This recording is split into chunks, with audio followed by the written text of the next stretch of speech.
So what is abstraction? Abstraction in computer programming, it's a well-known technique. It's a way of analyzing a problem by removing the background details and focusing on the main concept. So this helps reducing complexity and allows efficient software design. So you can imagine having a complex problem to solve with a computer program. If you focus on all the details of this problem, it will be harder for you to think of the solution.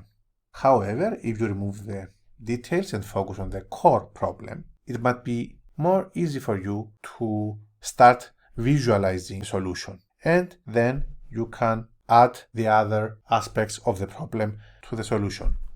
So this is an example of abstraction in C# programming language. As you can see, I have defined an abstract class, that is a vehicle class, and then I created a derived class based on the abstract class.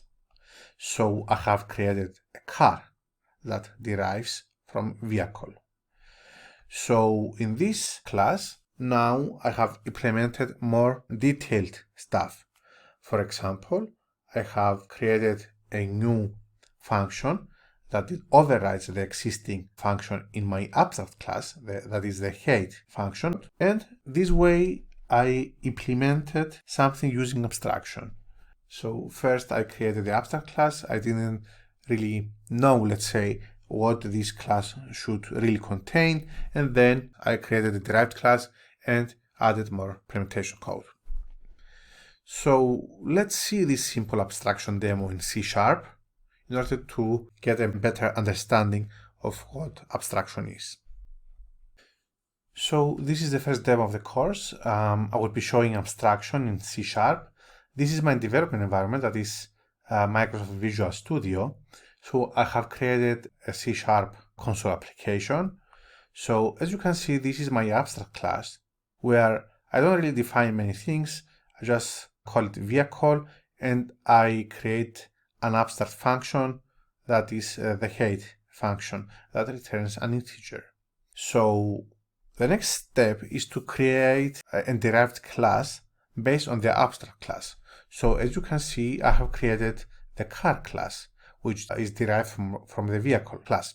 So in this derived class, I created a new version of the height function. So I defined again the function and included more code in it. So now I can run this program and I will create a new car class object and I will call the height function. The height function returns an integer. This integer is stored in this variable and I will be displaying the result of calling this function. So let's run our program.